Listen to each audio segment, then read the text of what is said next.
strategy for this country. So the first thing government requested us, we need a clear strategy to start anything. And this is the one that we did in 2012. And there are several targets for the consumption. We set a 15 kilo by 2030 because we started with zero, not like Nepal. There was no tea at all, no technology, no people. Then the per capita consumption was 6.1 in 2010 and 15 kilo by 2030. This is the target that we set. And the NADS emphasizes development of agriculture in the agricultural regions with a favorable resource base and the socio-economic context. We got a very good GIS mapping and we tell where the agriculture should be focused on.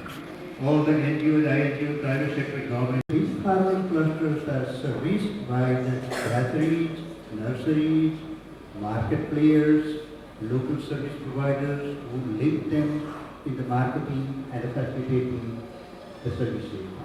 We got a four public and private sector PPP model is called hatchery, and one government hatchery, farmer clusters, and that's rapidly growing. A few months ago, we prepared this. Today, when I was preparing a slide, I have to amend it because this is tricky. The business model is try to focus on linkage. Very strong linkages are required to make the system work. Government hatchery work with the private hatchery, supply the quality good fish. So the private hatchery don't need to worry about the quality, maintaining good quality. Now there are several nurseries connected to the private hatchery, connected to the government hatchery, feeding quarters because the country doesn't produce feed. Then local service providers play the critical role. I think critical role. You have to connect them. There are the two-way road, but as we have shown this one way at the moment. This is the two-way road. Then crowd farmers are serving this way. Again, these local service providers facilitate connecting them with the market. So every community, this is the setup that we have developed. So, and the technical backstopping for the all stages, that is this is the one of the photograph of the hatchery. How to go to that?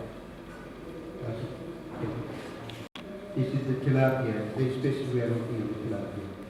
What happened? And this one especially I wanted to share with you. When we started working here, country's fish productivity was very extensive, 1 ton per hectare per cycle. We don't know how long it was. When the first phase of our program, we saw 35,000 fingerlings per hectare, and we promoted homemade feed. It took 11 months to produce 4.3 ton fish tilapia per hectare per cycle. Then we moved to pelleted commercial feed. In 2022, we increased 5 fish per square meter. Imported commercial feed was fed, and we could produce 12.4 tons per hectare per cycle. We further intensified the system, 7 fish per square meter in 2023. Again, commercial pellets fed, and in the 6 months, produced 15.3 tons per hectare. That means a Timurid farmer now produces more than 30 tons of fish, tilapia per hectare per year. And this is how it looks like. This is a Google map, Google Earth map. When we started, there was nothing here. There were 2 fish ponds here, so nothing here. We went to this community, then we helped establish a tilapia hatchery. This is the hatchery pond. It was in 2019. By 2023, you see whole area turned out to be the fish pond. This is just one of the examples of one area. This is just picked from the Google Earth map. This is how, when the inputs and services are there, spontaneously the system just start scaling. And the pivot step now, these are just glimpses of local service providers that come out with the sell fees, they sell feed, we motorcycles to the local community, They're selling fish, the same people, and some bigger market, the aerated crops, which is the live fish, and even the fish sold in the supermarkets. So, and the high-end restaurant, this is the hotel, high-end hotel where the live fish are sold. And the school feeding programs are connected. So we are trying to connect with multiple schools. At the moment, 20 schools are connected to this, and this tilapia is supplied to the school meals, and it is the first time the country started with around 4,000, more than nearly 5,000 students are benefiting from this. I think that to close it now. The key factors for the success. First one, clear national aquaculture strategy. Why we were so successful? One is the strategy. Every project in the country, they follow the aquaculture strategy. This is what government wants to strategy. Government says that how you are aligning your project with the strategy. Then a holistic approach. Aquaculture is the suitable agriculture. We don't promote aquaculture in the collaborative. There has to be in the designated the zones. Selection of the appropriate species, genetically improved farm tilapia at the moment we are focusing on. Public and private sectors, public and PPP model has to be public, private partnership model has to be. Then feed and fertilizers. Farm-made feed, highly important. Better management practices guidelines, tested and validated in the two context, simple and applicable models. All these are as simple as possible. And state-of-the-art hatcheries. Then active involvement of the private sector, local service providers, feeding orders, fish market. Strong linkages from production, marketing, and consumption of fish. And introduction of the fish in school meal, role of locally sourced fish in school meal. So every community, they don't have to go far to sell their fish. Continuous technical back stuffing to make sure that they are out of the day. Let's go back to the question now. I'm ending my presentation. Can Nepal achieve global fish consumption level? I don't know whether this was convincing or not in this room, but I wanted to link this with what we are doing and what country got.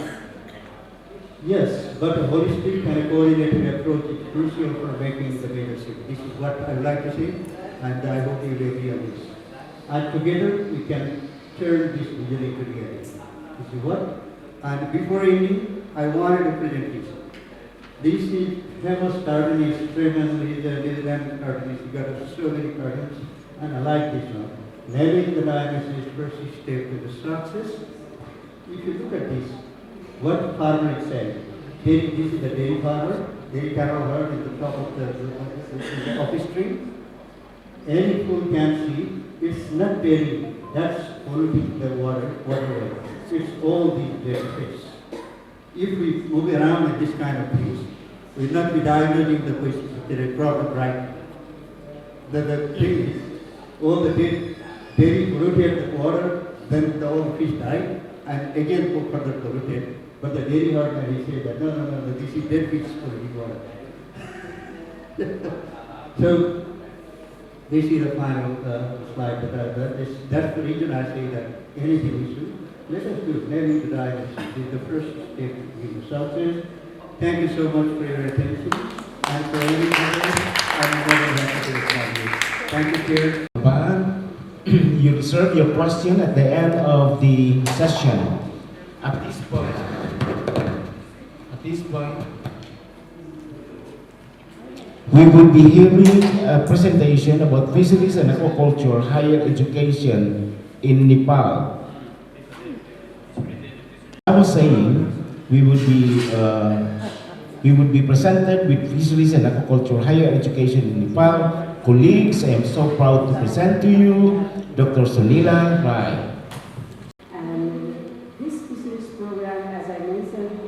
Provides the 3 levels of the education: undergraduate 4 years BSc, master's 2 years, and then the PhD in aquaculture 3 years. Now, Tribhuvan University, the oldest and the biggest university, it provides this fisheries education under the Institute of Agriculture and Animal Science and Central Department of Geology. Now, this Central Department of Geology, it offers the MSc Geology. And in this, there is the the degree program, that is a fish biology and aquaculture. Actually, the degree is provided MSc Zoology, and then the Institute of Agriculture and Animal Science under the Tribhuvan University, it provides the MSc Aquaculture 2 years and the PhD Aquaculture 3 years. Looking at the academic programs and the credit requirements in AAP and TU, I've just tried to compare the credit. Now here, in case of the AAP, there is a BSc Fisheries, and this BSc Fisheries program is offered only in the AAP, not in other universities in Nepal. The total credit requirement is 165, and the master program, the AAP provides the MSc Aquaculture in 2 departments or in 2 disciplines. One is in the aquaculture and another is the aquatic resources. Credit requirement is the 45 and the thesis is the 15.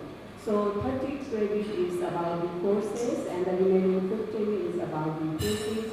In case of the TU IAAS, the total credit requirement is 36, where the thesis, the weightage is the only 6 credit, and TU Central Department of Geology, this is 70, and the thesis weightage is only the 8. In case of the AAP, the doctoral program, the 60 credit is required, and the dissertation is only the 35 for the by course and 45 credit for the by research. Now, all the universities, that means who provides the fisheries education, they are suffering with the limitation of the faculty member. We offer 3 levels of the education, and we have only the 2 the male faculty and the 3 female faculty. Similarly, in the Tribhuvan University also there is the 1 male faculty and the 2 female faculty, and the IAS there is only the 3 faculty, male.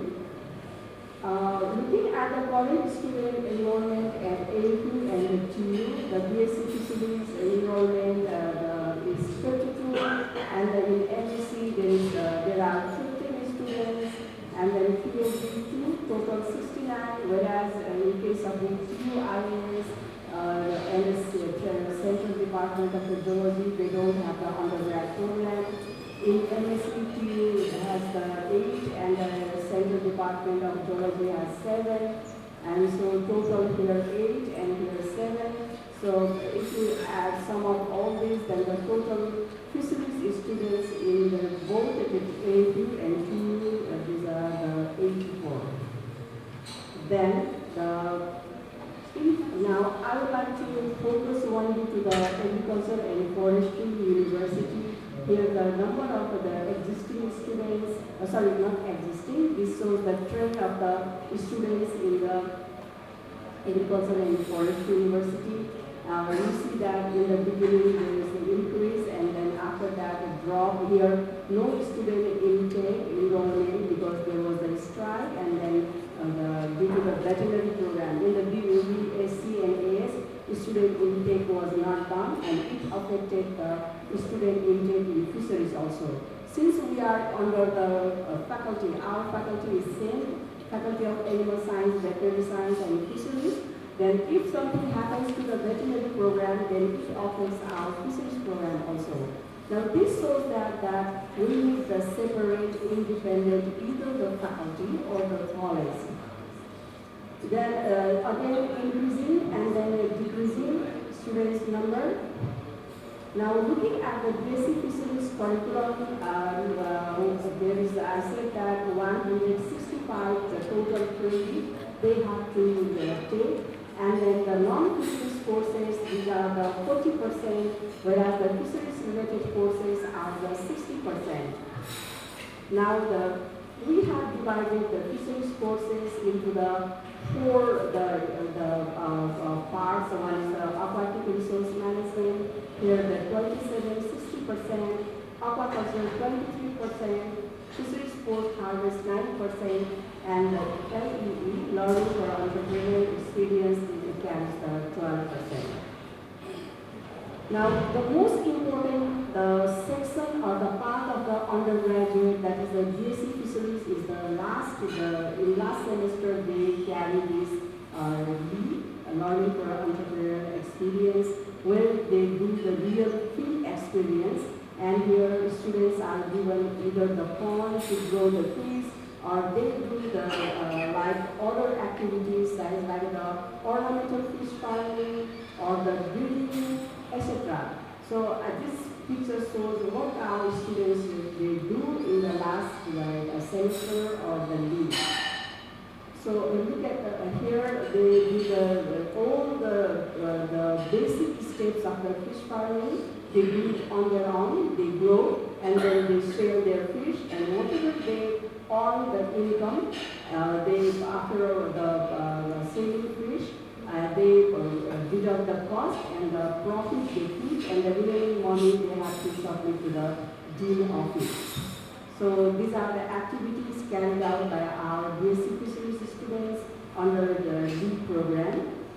And not only the fish farming, I said that they also do the ornamental fish farming. This is also one aspect of the aquaculture which is emerging in Nepal. So here they are learning the advanced technologies such as the aquaponics, this is the integrated farming, low-cost technology, etc. Now, coming to the evaluation system, final examination, this is done by the controller office, examination controller office, and internal the examination, this is done by the course teacher. The weightage is 80% and 20%. Theory and practical exams are done separately, and the pass mark is the 40% of the total grading system is A, B, C, D, etc. Now, coming to the master and doctoral program, the normal duration is the 2-year for masters and the 3-year for PhD. Maximum allowable duration is 4-year for masters and the PhD 7 years. Now, this MSc program here, I have highlighted only what they have to take is that they have to take the 15 credit hour from the major courses, and then your 5 to 10 minor, and the supporting 5 to 11. One, the seminar is compulsory. This is 15 and total 45 credit. Now, PhD, I told you that only two categories. The one category is the PhD by course and research, and another is the PhD by research only. Here, fisheries, the major 12, minor or the supporting courses 11 credit, and the seminar 2 credit, and dissertation 35, so total 60. This is about the PhD by the research, total credit requirement 60, their dissertation is given more focus, this is 45 credit, seminar 1 credit per semester, and then literature review 10 credit. The evaluation system is that in case of the master's program, first term carries 20, second term carries 20, and both these terms are internal, and the remaining 60% this is done by the external evaluation. The grading system is the ABCDI. The I, this is the incomplete. No point incomplete for the courses or the thesis. This I grade is given. Now, just to give you the overview only that the BSc Physics program is more or less gender-based balanced program. If you look at the data, then you find that in the deviation as there's a huge gender gap. Male students are more compared to the female, similarly in agriculture also.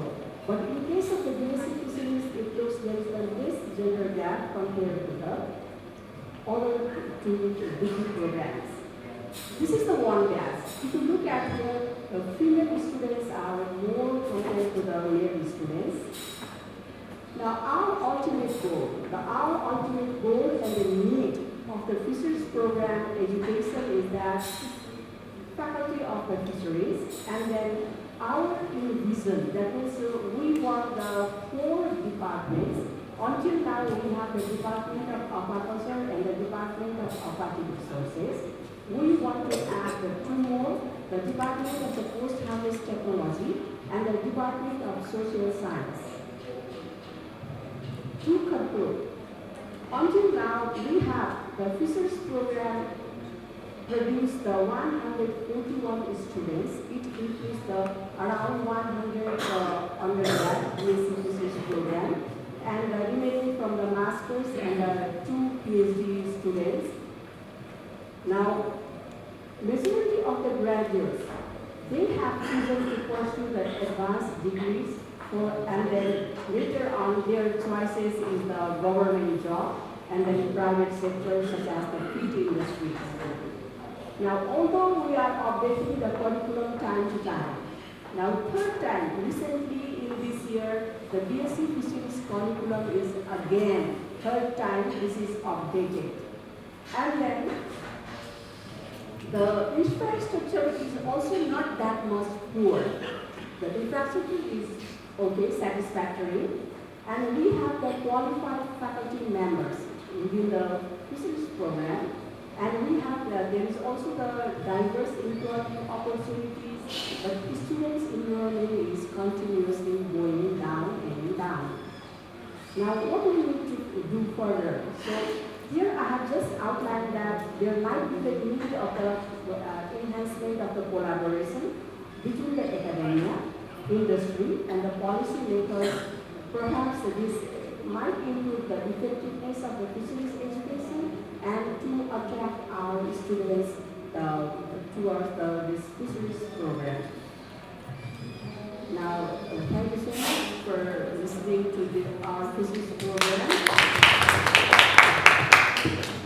We will continue. We are now going to hear a presentation about fisheries and aquaculture extension in Nepal, and this will be presented by Dr. Sital Bhattarai. British government support, DFID, that time it was ODA, and later on other organizations started helping to continue, let's say USAID, European Union, Swedish SIDA, DENIDA, even some private sector. So from AIT actually, we have 5 PhDs from Nepal. I think 3 of them are at AFU now. So you can imagine, actually what we teach in AIT is taught here as well. Most of the courses, most of the things. So AIT's courses are here. And 7 master's students, 1 diploma. More than 20 people have been trained in like a different courses like a tilapia, pangasius, general aquaculture courses. So you can see contribution already from in terms of human resource development, right? So this is the example here. 4 students from AFU went there. You can see 2017. I think those students are not here. Maybe some are in USA, some are somewhere. I don't know. You may know where they are. Some of them may be here. And they were together with other students. We have this person, Vishal Rai, who was awarded National Award for Fisheries Farm or something. He was together that time. That was quite interesting to share, his experience with the students. So the students learned a lot. And those students became, I think, very smart. So they look for opportunities abroad. And they are in USA, I think some of them may be PhD. And also, I've been here quite many times, almost every year. And whenever I come, I go to AFU to give some seminar, talk with the students, interact with them, to encourage them. So I found students are very, very encouraged, inspired. So that was my mission, let's say. I've been going around many countries and giving seminars to encourage people to do the aquaculture, get involved some way, and also contribute. And you have the good career not only agriculture is not just normal agriculture. So we have been doing this for the students, for the farmers, for everybody, even private sector. This was just last year. I don't know if some of you may be here or not. And we interacted with the students. There were about, I think, 25 students in the class. So it was just a new batch was that time. So it was something like almost like a orientation, because many students think, oh, what I can do with degree in agriculture. They think, oh, we don't get a job, we have to go out, maybe another country to work or something like that. So this is the something like a pessimistic things happening in Nepal. That's why we try to encourage them. Wherever you go, any country, you have to work hard. You have to start from zero.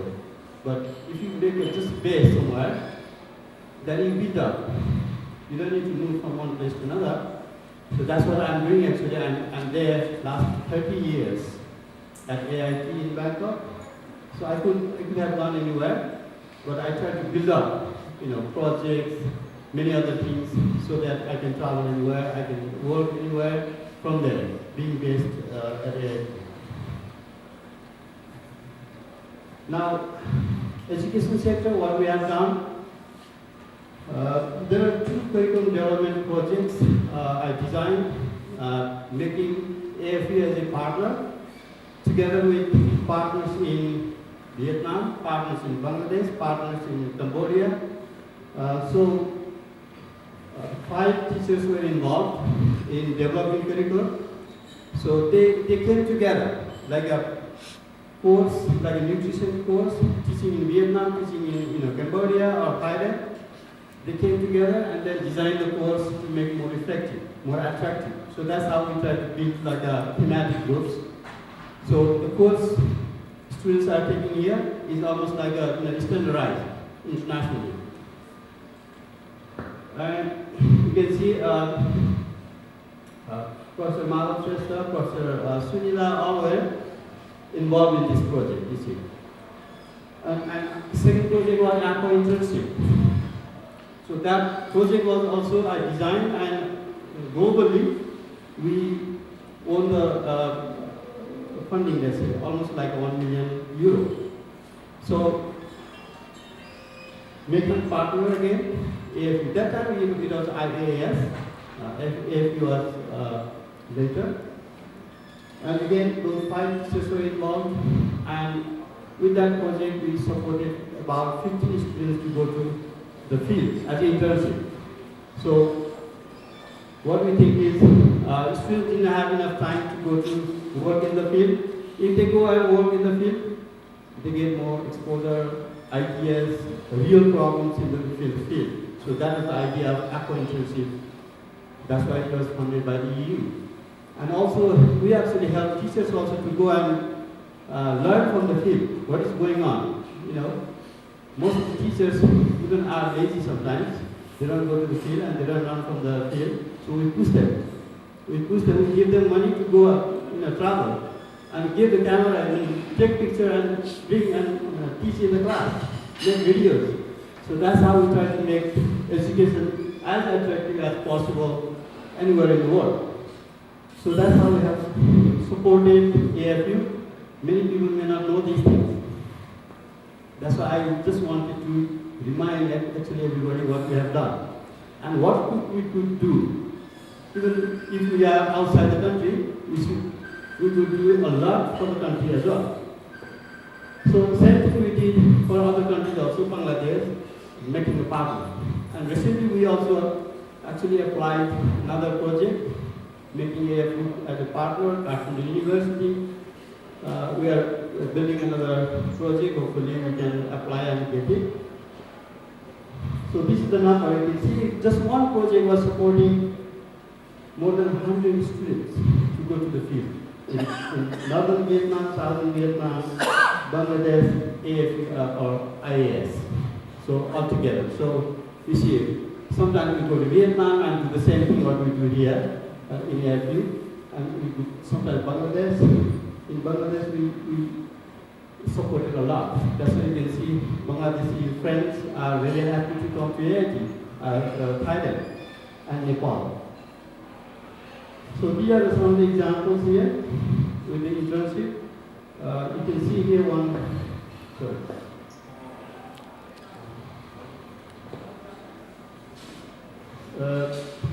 Here you can see Naveen Khanna. He was a student earlier and he was involved, and then in the project he was at AIT for 3 months as an intern.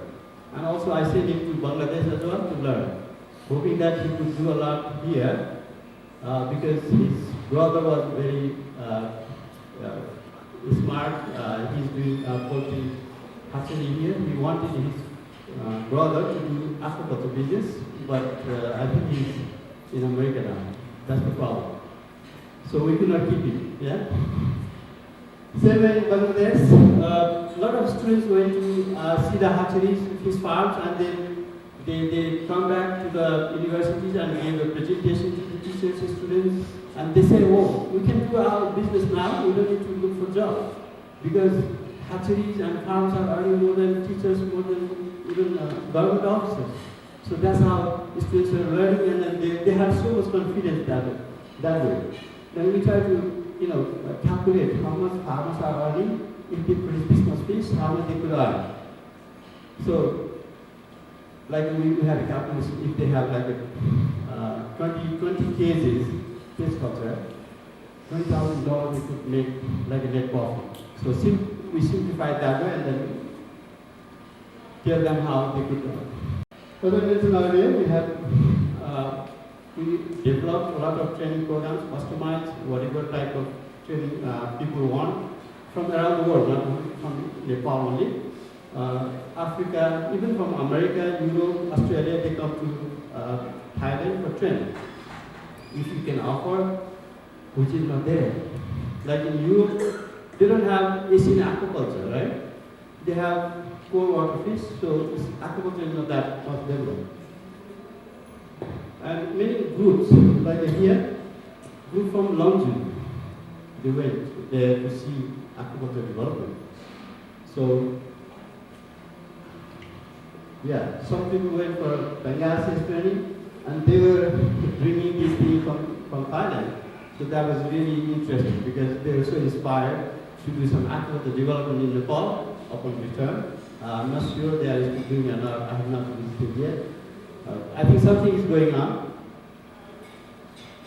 Market, I think these two guys are doing maybe Bangladesh breeding, trying to do a lot, farming, breeding. And recently, we had another group in August. So FAO, thank you for sending to us, and I had a chance to take them to the farmers field, a real hatchery, where they produce like millions and millions of hatchlings and fingerlings. Like one farm, that farm produces and sells like 10 million hatchlings in a day. Not only one day, almost every day in a week, like 5 days in a week or something. So huge production is going on. So people get chance when they go to Thailand.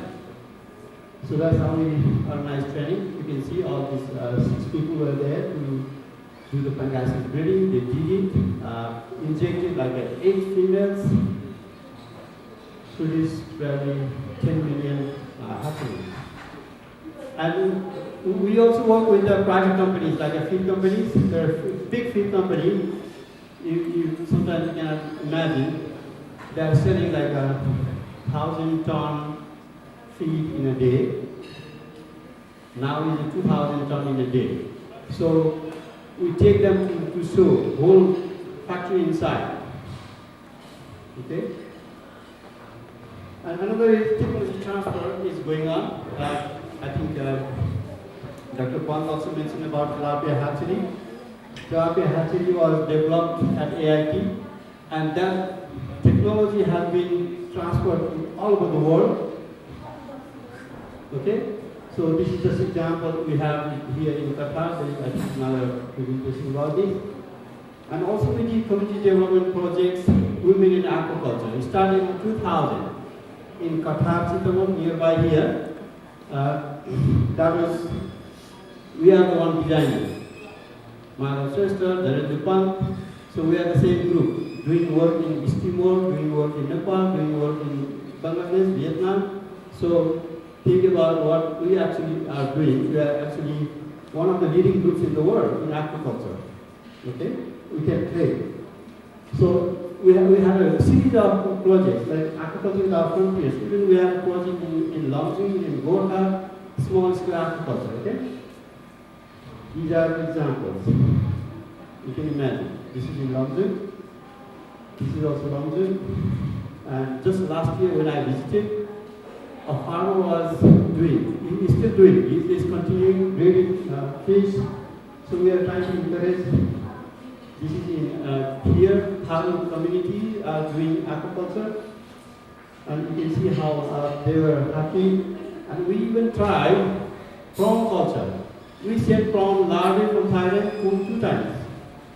Earlier, Maro Shrestha did some breeding, it was successful. And later, we had a discussion with Mahavir Punival, Nepal University Center or National University Center, and he was very interested to have prawn culture in Nepal, because when he went to outside, prawn shrimp is very tasty or valuable. So he wanted, us to do the prawn farming in Nepal. So we are trying, but breeding is not successful. That's why there is a problem. We are trying to find maybe private investor who can invest in breeding and then produce. It's a profitable business, but very technical. And there's another project, USA project. Sector now is it was a nice dream project. I think many people have visited this. We hope it will continue a bit, making bigger and bigger. We organize training there. So we hope our fish consumption will increase gradually.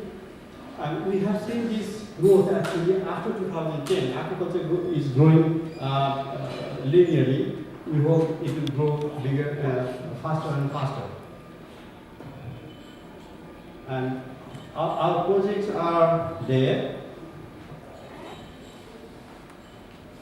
Cannot do that. Just 2 minutes. 1 minute. It was quite interesting, exciting for us. Our whole life is these projects, and then anybody can learn from these projects how we did and how we moved from Chittagong to now Pricing project, Longjing Gorkha community development project. How we did curriculum development, helping students, all those things, and then also in terms of research, we have done a lot of research. We don't have time to discuss a lot. So this is the thing to help grow the sector in Nepal, because we have seen in Thailand what is happening. We have seen in Vietnam, in Bangladesh. So we are trying to push, but problem here is something like maybe policy, maybe some lot of things, but we are trying. Thank you very much. If you have any questions, you can discuss. Now I am discussing the aquaculture extension system of our country. As we all know that the aquaculture extension is one of the keys to aquaculture development, as it enhances access to information and other support services. And in our country we are practicing the comprehensive aquaculture extension system, which involves the 3 tiers of government, namely federal, provincial and the local level, and somehow the research institutions, universities and other social organizations and fishery related associations are also involved in the extension activities. The Nepal government has made tremendous effort to improve the technical training through improved extension program for the promotion of aquaculture development here in our country. So the purpose of this study is to provide an overview of the role of Nepal aquaculture extension system in sustainable development of aquaculture. In picture, I want to show the trend of the aquaculture development in our country. We saw that it is gradually increasing in aquaculture sector. And in the previous presentation from other colleagues also, we see that the outcapture fishery is somehow stagnant or the deteriorating, but the aquaculture is increasing day by day. This emphasizes that with the increasing population, aquaculture is one of the key to feed the growing population. Now I want to discuss about the extension framework. We have the Ministry of Agriculture and Livestock Development in the federal level, which is responsible for the overall management of aquaculture sector in Nepal. However, we practice the decentralized aquaculture extension system. With the restructuring of our country in 2072 BS, the aquaculture extension service are provided through all the three tiers of the government: national, provincial and local level. In the federal level, we have Central Fishery Promotion and Conservation Center, which is previously known as the Directorate of Fisheries Development, is primarily the in charge of the fishery sector of Nepal. And this is the institutional setup, or we can simply say the extension framework. We have Ministry of Agriculture and Livestock Development in the top, and here the Livestock and Fishery Development Division and Research University. Under the Ministry of Agriculture and Livestock, we have the Department of Livestock Development, and under the Department of Livestock Development, we have Central Fishery Promotion and Conservation Center. Unfortunately, we don't have the separate entity for the fisheries here. We are working under the Department of Livestock Development here in Nepal. And under the Central Fishery Promotion and Conservation Center, we have the three fish farm, namely Fishery Technology Validation and Human Resource Development Center, which is located at Janakpur in Madhya Pradesh. Another one is Natural Water Resources Promotion and Conservation Center, Hetoda, located in the Bagmati province, and Fishery Pure Line Breed Conservation and Promotion Resource Center, Bhairava. These all the fish farm have their own responsibility,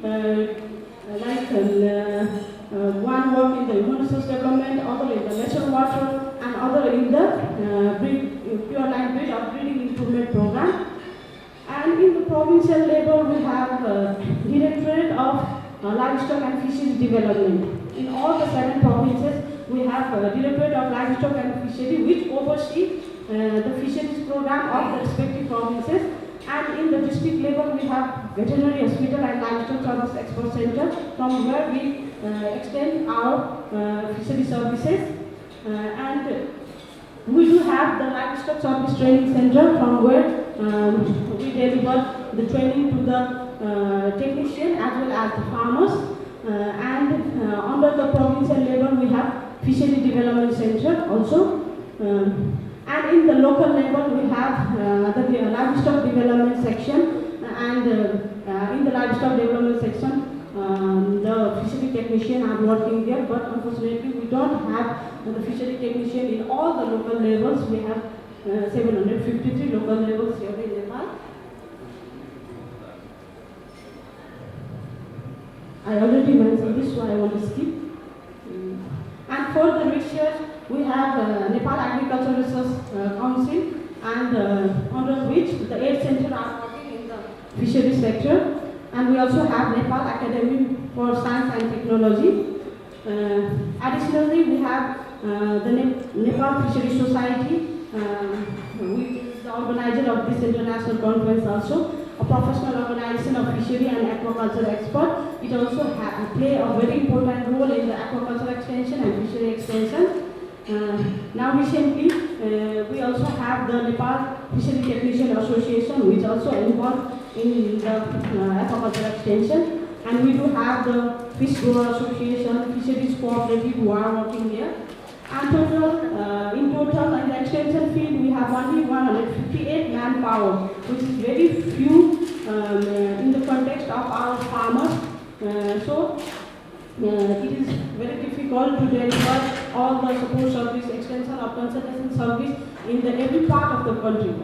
And also few experts are working from the country, and I enjoy in the city sector here in Nepal.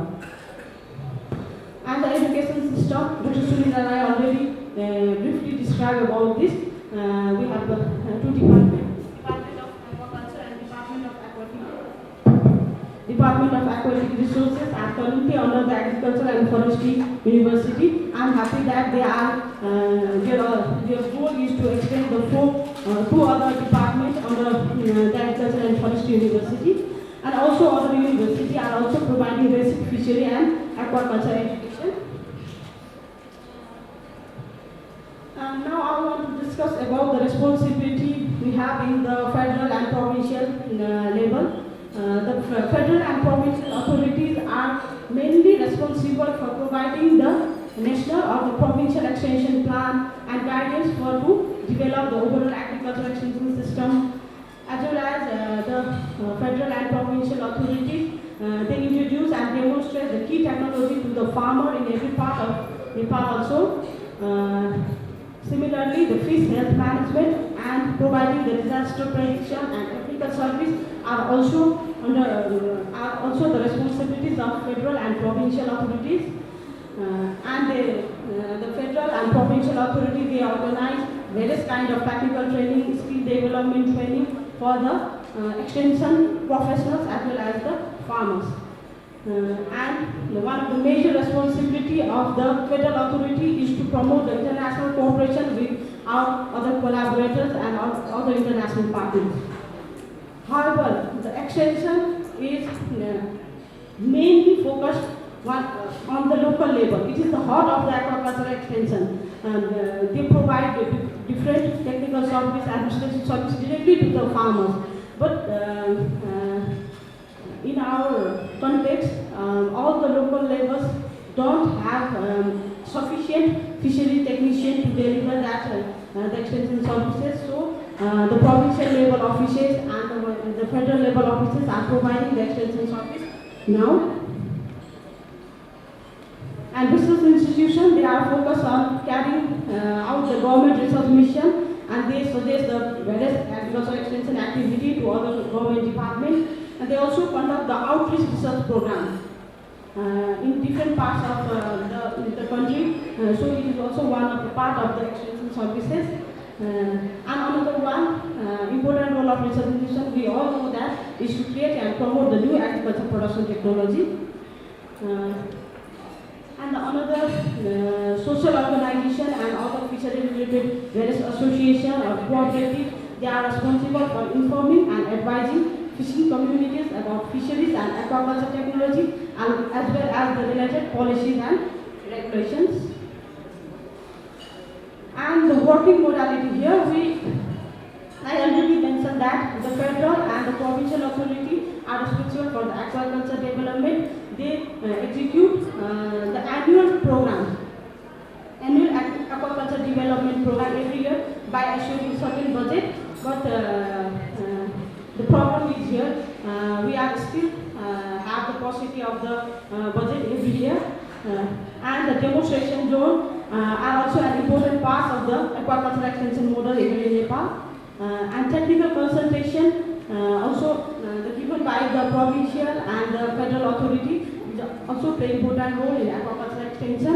The problem encountered by the fish farmer aquaculturist is simply addressed by the technical professional from local level, provincial level and the federal level also. In our context, we give pond-to-pond service also, like the water quality parameter checking or some disease diagnosis like that. And the subsidy programs are also executed in different provinces of our country. From the federal government also, farmers are subsidized in the pond production pond, for the construction of production pond, machineries and other things. So what we achieved from the aquaculture extension till now, in different presentation from the other researchers, we see that our production and productivity is rapidly increasing compared to the other component of the agriculture. It indicates that the aquaculture capacity has improved significantly as a result of the enhanced aquaculture extension activity, which lead to the increase in the production and productivity of our aquaculture product, and the strengthening of information service. Nowadays, we do have the mobiles in everyone's hand, we have access to the computer, emails, internet. So we can say that the information has been used effectively for the aquaculture extension. However, we don't have the specific data how much information service has been used by our fish farmers.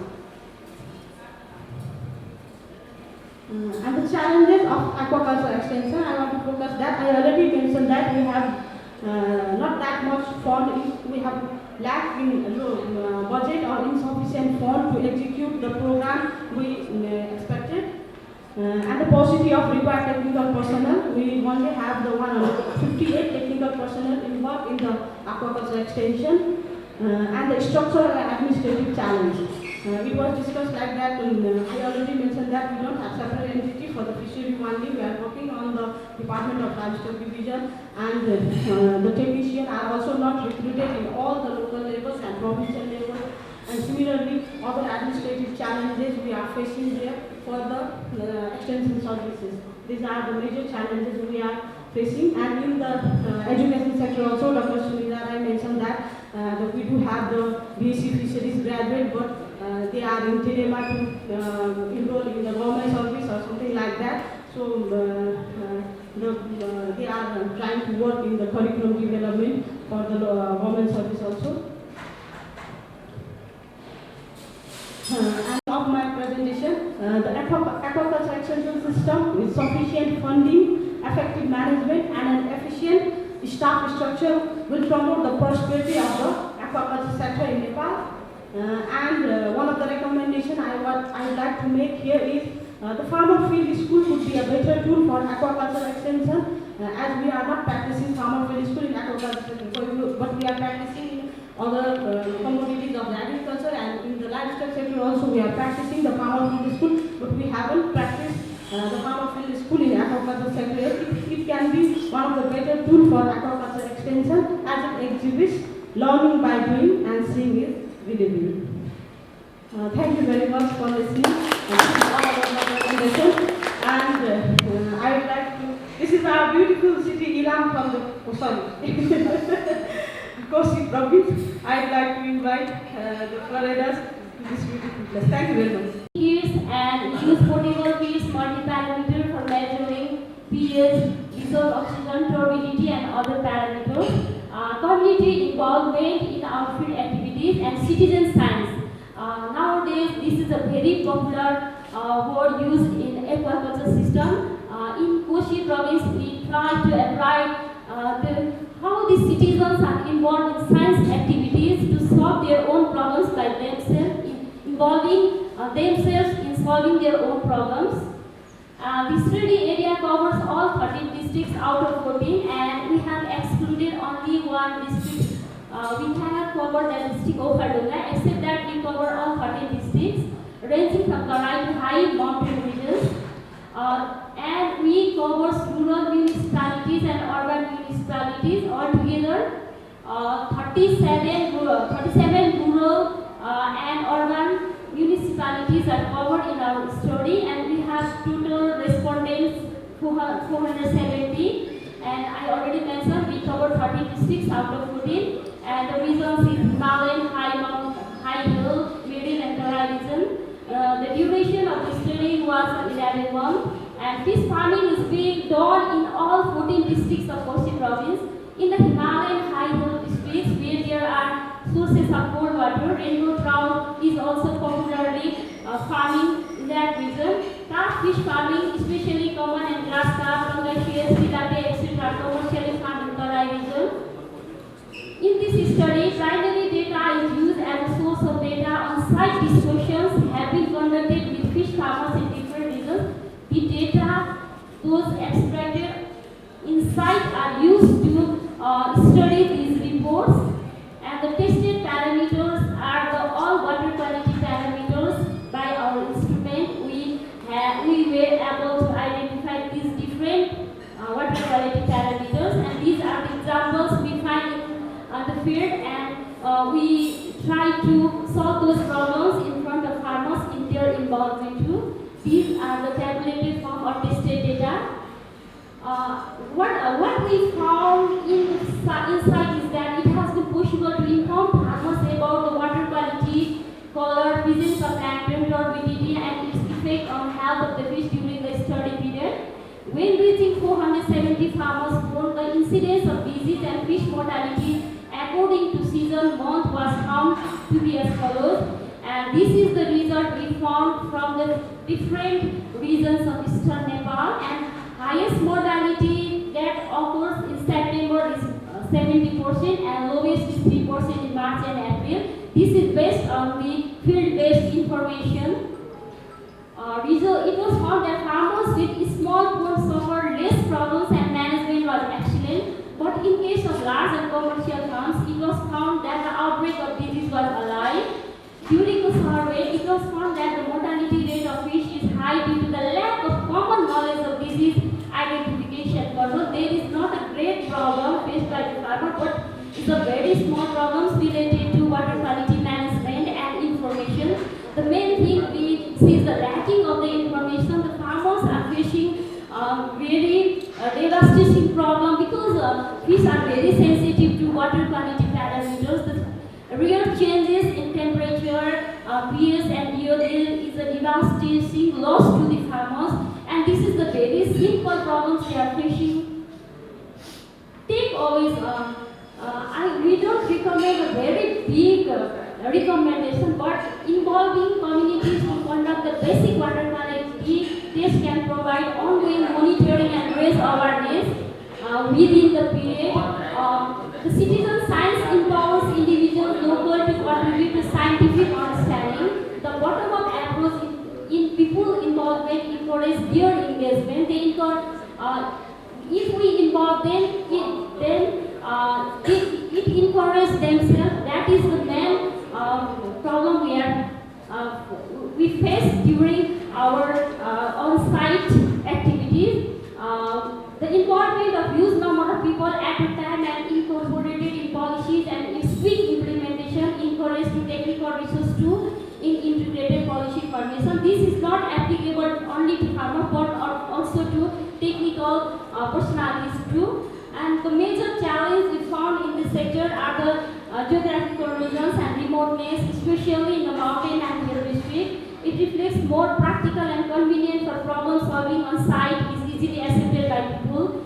If the concerned authority timely correct them to engage in the occupation for sustainable production, if they believe or if we solve their instant problems, what they face in the field, and it shows technology will shift in people's perception and adaptation. Community engagement in fish health campaign provides valuable insights. And the implications of this study is setting up the fish mini lab unit in different districts. After having this study fair, we are able to establish the fish mini lab in different veterinary hospitals and expo centers in 4 districts of Thapa, Morong, Sunsari and Udaipur in Kosi province, conducting fish health camps and various geographical regions in the province through this initiative. Now, every veterinary hospitals and export centers, they are doing these types of program implementation at the farmer levels, and even local governments and provincial officials related to fisheries and aquaculture extension, they started fish health campaign as a main program. Thank you for the passion. Thank you. Queries with regards to the presented work. Just address your question to the presenter. Okay? Ramchandra Bhujal for your insightful and global presentation. And my question first goes to Dr. Dharendu Point and partly to the Ramchandra Bhujal with regard to the idea of promotion in Nepal. most of us, we all know that Nepal has introduced tilapia in 1985. Since then, it is not getting momentum. So, despite of government efforts in establishing hatchery and some private companies like ICAF in producing monosex all-male tilapia as well. In your opinion, what are the major pressing issues? Whether it is we need to more inform to the recently endorsed national fisheries policy, or it is we have to provide incentives, more incentives in the whole entire production system, including its supply chain, or we need to shift or change the market and consumer behavior, as they are more traditionally accustomed to the more favorable carbs. And finally, how World Fish and the AIT can collaborate with us for promoting tilapia in Nepal. Thank you. In 1980, when tilapia was introduced in Nepal, many countries were in the same situation. You might have seen the figure that we presented. The technology was not refined. It was a very new fish at that time. But there has been a lot of changes in the world. But we remained, there is a little change in Nepal compared to what happened in other countries. And our sincere here today, your fish was milk fish, bangus was the first fish, but I don't know whether tilapia is the number one now or it's still bangus. The government is promoting tilapia and it's becoming number one. See, in the Philippines, some 20 years ago, everyone would say that milk fish was the number one fish. But now it comes like a tilapia. So, number one, I would say it's a policy. Major constraint in our country to promote tilapia was the policy constraint for decades, which we tried to argue a lot, we tried to present the evidences to other countries for a long time. There are always positive and negative things, but we always try to catch the negative ones. So that way. And the second is, now the technology is well developed. We have a monosex technology, 99.9% male, no need to worry about the environment, it's highly productive. If we don't see from here to there, the presentation I made is not going to be happening in Nepal. Timor is a very new country. In 20 years' time, how much country have achieved the progress, and that was because of the strategy that we outlined these things in the strategy. Government strictly follows the strategy there. To every project, every the development intervention, say that these are the priorities. Can we have that kind of environment in our country? That is it. And second is consumer behavior. Yes. That's the reason that increasing production, increasing access, and increasing consumption. All three are very much interrelated aspects. We need a productivity increase. Then we need access to market, access to input and services. And we need to change the social behavior of change communication a lot. We do a lot in it. So these are very much interrelated. We have to go side by side. So 20 years ago, when we have to eat chicken, 30 years ago, let's say, local chicken was the only chicken. But now, how we are accustomed to have a broiler chicken, every single plate comes with broiler chicken, not the local chicken. The same way, shift from one to another is very important, but we have to educate. How we can collaborate. We are always ready to work in Nepal. There are a few rounds of discussion in the past as well. And it is CGIAR centers need some kind of demand-driven government to the NARC or university to initiate. And we are doing smaller projects together. But for the bit more bigger program, we need to work together. That means the government or the stakeholders from here need to get a kind of initiation that would make the case very strong. I think the same applies to the IT as well. Maybe I would like to pass it on to Dr. Ram so that it went very well. Thank you.